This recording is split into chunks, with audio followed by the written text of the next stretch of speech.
সাল্লাল্লাহু আলাইহি সাল্লামের শৈশব জীবন, রাসূল সাল্লাল্লাহু আলাইহি সাল্লামের শিশুকাল কিভাবে কেটেছে।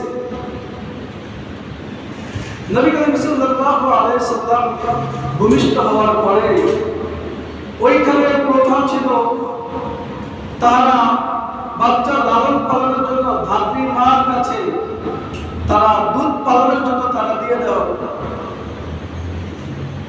এটা আরব দেশে একটা প্রথা ছিল, রেওয়াজ ছিল, রীতি ছিল।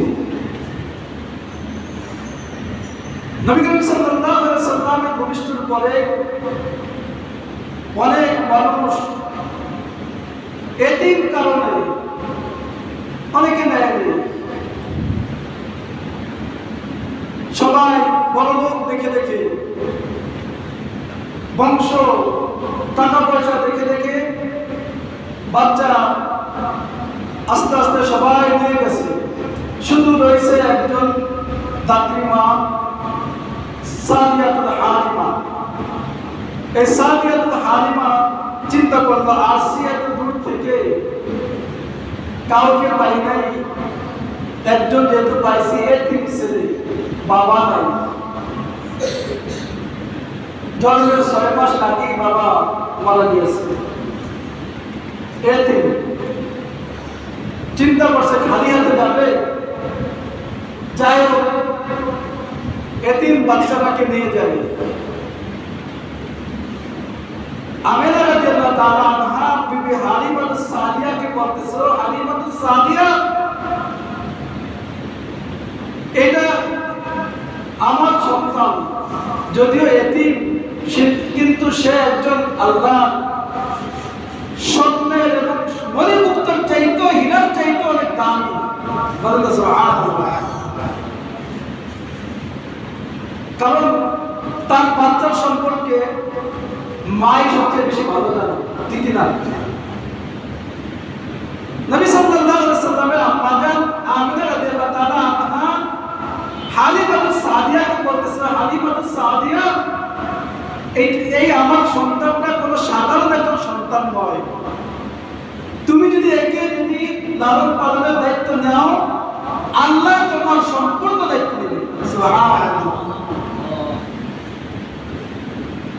কারণ আমিনা রাদিয়াল্লাহু তাআলা আনহা নবী করিম সাল্লাল্লাহু আলাইহি সাল্লামের পেটে আসার পর থেকেই সে অনুভব করতে পারছেন তিনি একজন সাধারণ মানুষ না। হালিমাতুস সাদিয়া নবী করিম সাল্লাল্লাহু আলাইহি সাল্লামকে যখন কোলে তুলে নিলেন, তখন তার শরীরের ভিতরে কেমন যেন একটা অন্যরকম শরীরে কাজ করা শুরু করে দিল। হালিমাতুস সাদিয়া যখন রওনা করছে, সবচাইতে রুগ্ন একদম দুর্বল হালিমাতুস সাদিয়ার ঘোড়াটা ছিল। সবাই আগে পাগে শিশু সন্তানদেরকে বড় লোক দেখে দেখে নিয়ে চলে গেছে, সবার পিছনে হালিমাতুস সাদিয়া। সবার শেষে এই এতিম ছেলেটারে না পাইছে, আইসো সবার শেষে, কারণ তার যানবাহন রুগ্ন একটা চিকনা চাকনা শক্তি নাই, দুর্বল একটা ঘোড়া নিয়ে আইসো সবার পরে। সে যখন আয়সা পৌঁছছে তখন সবাই রওনা হয়ে চলে যাচ্ছে। হালিমাতুস সাদিয়া নবী করিম সাল্লাল্লাহু আলাইহি সাল্লামকে যখন কোলে তুলে নিলেন, তখন হালিমাতুস সাদিয়া তার শরীরের ভিতরে অন্যরকম একটা ফিলিংস কাজ করতেছে, অনুভব হইতেছে আমার শরীরের ভিতরে কেমন যেন একটি শক্তি শক্তি, খুব মন দুর্বল শক্তি লাগে, শরীরের ভিতরে কেমন শক্তি লাগে, খুব তরুতাজা মনে হয়। হালিমাতুস সাদিয়া যখন তাকে নিয়ে ঘোড়ার পিঠে আরোহণ করলো, যেই ঘোড়াটা সবচাইতে দুর্বল, রুগ্ন শুকনো, একদম শুকনা, তার শক্তি নাই জোরে দৌড়ানোর মতো, যখন হালিমাতুস সাদিয়া ঘোড়ার ভিতরে উঠলো, ঘোড়া অতি দ্রুত দৌড়ানো শুরু করে দিল। সুবহানাল্লাহ। যত আগে আধা ঘন্টা 1 ঘন্টা আগে এখন সবগুলো আস্তে আস্তে এক এক করে পিস করতেছে। হালিমাতুস সাদিয়ার ঘোড়া অতি দ্রুত চলতে আছে। এখন সবাই বলতেছে কি ব্যাপার, হালিমার ঘোড়াটা রুদ্ধ শুদ্ধ ছিল, দুর্বল ছিল, আর আমরা আধা ঘন্টা 1 ঘন্টা আগে রওনা করছি, কিন্তু হালিমাতুস সাদিয়ার ঘোড়াটা আমাদেরকে কিভাবে ধরলো, আবার এখন আমাদেরকে পার করে চলে যাচ্ছে। ঘোড়ার শক্তি ফিরে আসছে কার কারণে? তার বন্ধুর কারণে, রাসূল সাল্লাল্লাহু আলাইহি সাল্লামের কারণে। আল্লাহ ঘোড়ার ভিতরে শক্তি করে দিয়েছে। সব ঘোড়া এমন দৌড়ান, এমন শক্তি, এমন দৌড়াচ্ছে, এখন সব ঘোড়াগুলো একদম পিছ পড়ে গেছে। সবাই আশ্চর্য হয়ে গেছে, কি ব্যাপার, কল্পনার বাহিরে। যে ঘোড়া চলতে পারে না, করতে পারে না, সেই ঘোড়ার এত শক্তি আসলো কিভাবে?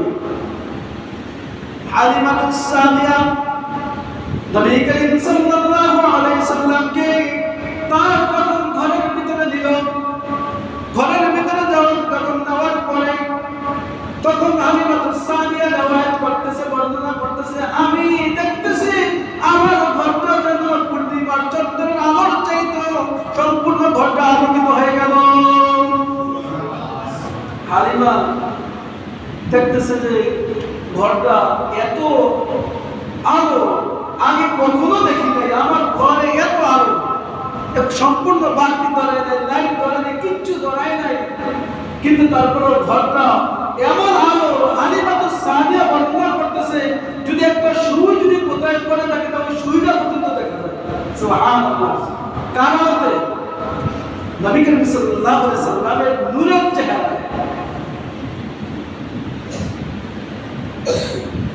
হালিমাতুস সাদিয়া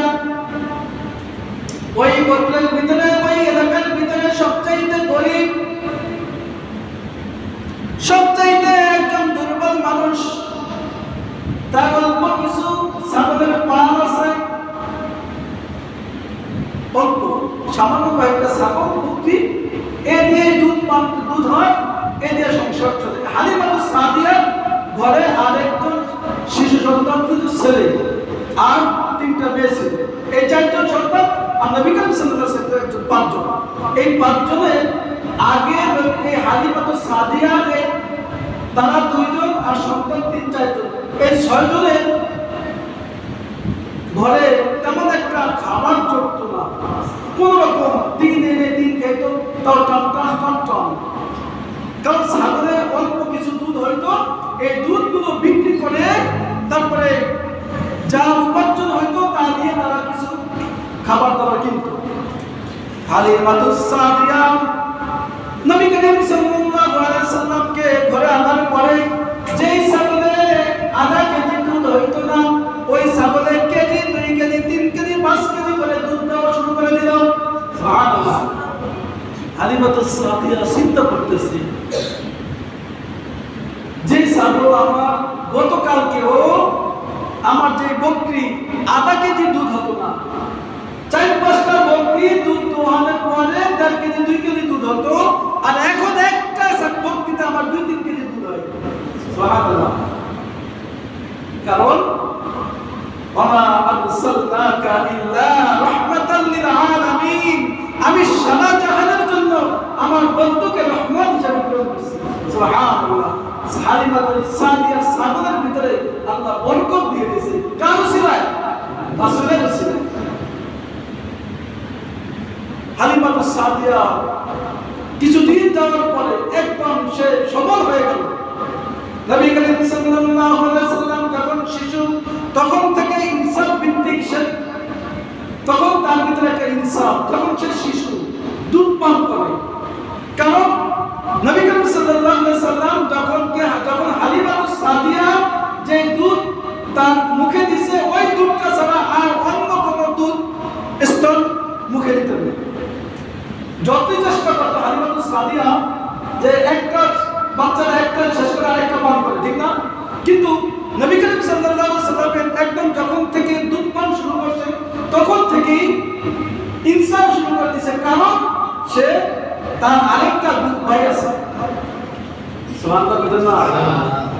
তখন থেকেই নবী করিম সাল্লাল্লাহু আলাইহি ওয়াসাল্লাম একটা দুধ পান করতেন, আরেকটা দুধ তার দুধ ভাইয়ের জন্য আল্লাহ রাসূল রেখে দিয়েছে। হালিমাতুস সাদিয়া যত চেষ্টা করত আরেকটা দুধে তাকে রাসূলকে দুধ পান করানোর জন্য, কিন্তু রাসূল সাল্লাল্লাহু আলাইহি ওয়াসাল্লাম কখনো আরেকটা দুধের মুখ দিতে না।